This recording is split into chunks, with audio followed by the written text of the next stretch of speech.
नाज़रीन, मलेर में पुट मां सां गॾिजी पीउ खे हथौड़ा हणी क़त्ल करे छॾियो आहे। वधीक तफ़सील ॿुधाइण लाइ असां सां टेलीफोन लाइन ते मौजूदु आहे महरान टीवी मलेर जो डिस्ट्रिक्ट रिपोर्टर रबनवाज़ मस्तोई। जी रबनवाज़, वधीक अपडेट कजो।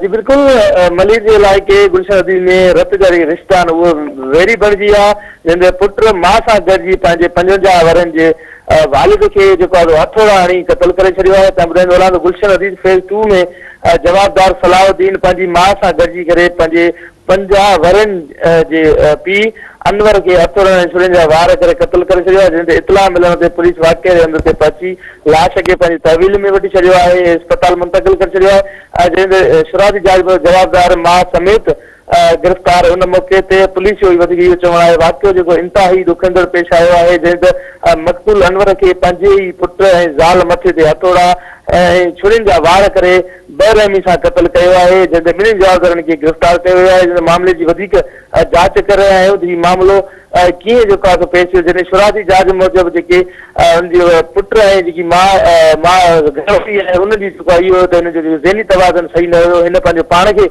हथौड़ा हयां। जॾहिं त पुलिस जो वधीक इहो चवणु आहे त हीअ असांखे वाक़ियो प्लानिंग तहत जेको आहे क़त्ल थो लॻे। हिन पीउ ऐं जेको पुट आहे हुन माउ खे गॾिजी करे हिनखे क़त्ल कयो आहे। पंहिंजे घर वारे खे हिनखे जेको फौरी तौर ते गिरफ़्तार करे जेको आहे थाणे ते मुंतक़िल कयो आहे। वधीक पुलिस जो चवणु आहे त जांच करे रहिया आहियूं। जी रबनवाज़, तव्हांजी महिरबानी।